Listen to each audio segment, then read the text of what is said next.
Hi, my name is Michael Goki. I am the new director of Drexel Newman, and tomorrow we're going to be celebrating the feast of St. James the Greater, who for us here at Drexel Newman is very important because he's one of the two patron saints of our parish, St. Agatha and James.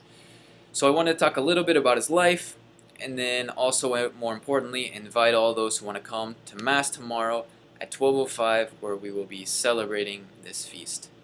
So a little bit about the life of St. James.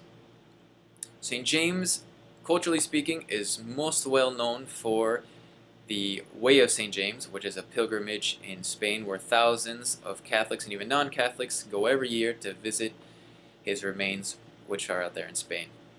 For us Catholics, St. James is one of the more important figures in our faith, and that is because he was one of the closest friends of Jesus Christ.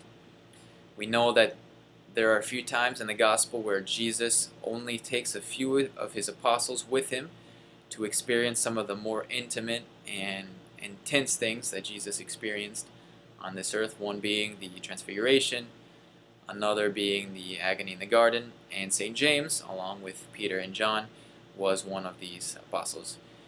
We also know that St. James was an extremely passionate follower of Jesus Christ, so much so that Jesus called him and his brother John the sons of thunder.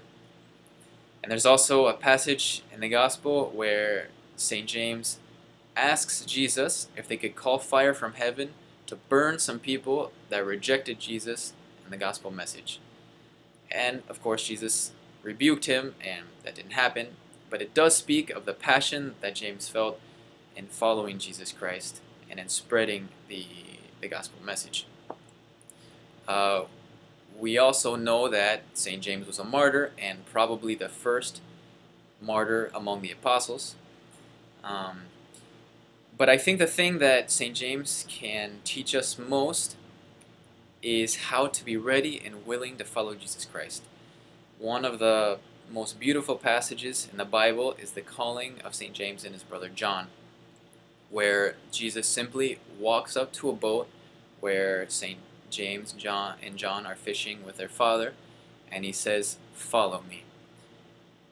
And the next passage in the Bible says, "And they immediately left the ship and their father and followed him."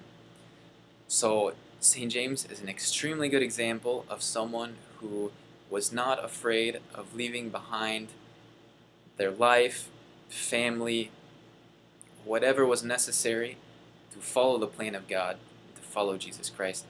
So let us ask St. James on this day, on his feast day, that he can intercede for us, that we may be more willing and ready to follow Jesus in whatever he may ask of us.